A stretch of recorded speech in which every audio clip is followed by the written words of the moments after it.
Guys, welcome back to the channel. Welcome back to another video. Today's video is not about a watch, but about a watch winder.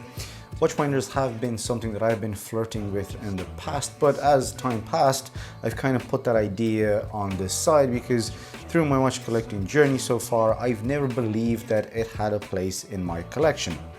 That being said, recently I had the chance to use one for a couple of weeks and it changed my whole perspective on the whole watch winder chapter. The one that I had the chance to use is coming from a company called jqueen watch winders, and they reached out to me asking if I want to have a look at one, sending in one for review, and I don't have to send it back, so that's why you may have seen the paid promotion tag in the corner of the screen. Obviously, I've added links down below to their Amazon and AliExpress store if you want to check their other lineup out. Now, in parallel with this review, I'll also try and answer the question in my vision if you actually need a watch winder or when you actually need a watch winder.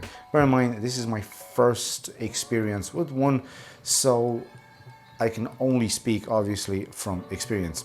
Usually I start my reviews with dimensions, which are very relevant in this case as well, because this, depending on how many slots your watch winder has, it still needs to live somewhere. This particular one is 20 by 18 by 18 centimeters and it only holds 2 watches. Now the question is this big? Well, yes and no, because if you have other boxes where you store straps or have more than 2 watches, then this becomes a bit of a problem because you want to have everything relatively close and then it starts taking up space. If you only have 3 watches, let's say in total, that you always switch between, 2 always winding and 1 on the wrist, then you're fine because this is your only watch related accessory, so to speak.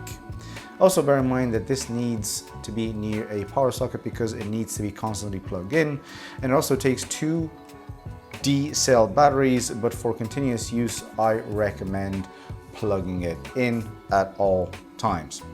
In terms of construction, we have an all plastic case with a see-through glass on the opening so you can see your watches move. It has this glossy finish, which I have to say it really is a fingerprint magnet.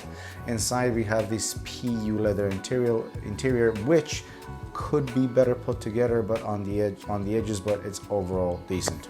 The pads are made from this foam-like material that I'm not sure how long is going to last in the long run. Now, one thing that I do like about this is that you can tighten your watch as much as you can on, and this will regain its shape.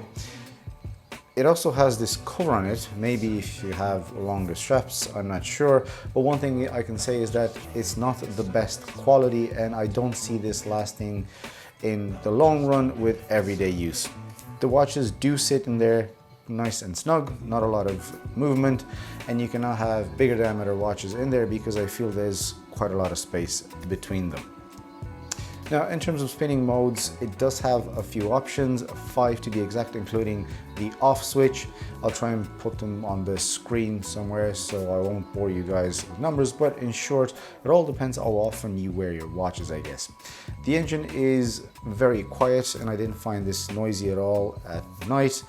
But again, bear in mind that it does have 12-hour intervals where it stops, so it all depends when you start it. To draw the line here, guys, my experience with this watch winder has actually been quite good, and by that I mean that I got the chance to only wear 3 watches for the last 2 weeks, and it does help reignite that spark. I mean, if you take the price in consideration, again, links down below, this is a good investment if you have just a few watches, and by that I mean only 3 that you always rotate. Again, also bear in mind, having a watch fully wound at all times does shorten its servicing cycle because you're constantly putting wear on the movement. So as with everything, there should be a bit of balance. Some movements require more rotations than others, so before you decide to buy one, just do a bit of digging on the type of movement that you have and how many rotations it requires. This particular one has this factored on the modes, so that is a plus. So that was it from me, guys. Thank you very much for watching. I will leave again links down below to the stores where you can find this watch winder. Leave me a comment down below what you think, if you have any experiences with watchwinders or your overall thoughts on watchwinders. Thank you very much again for watching. Click a like, subscribe to the channel if you haven't so. If you'd like me to post more content of this kind, thank you again, and I'll see you guys in the next video. Bye.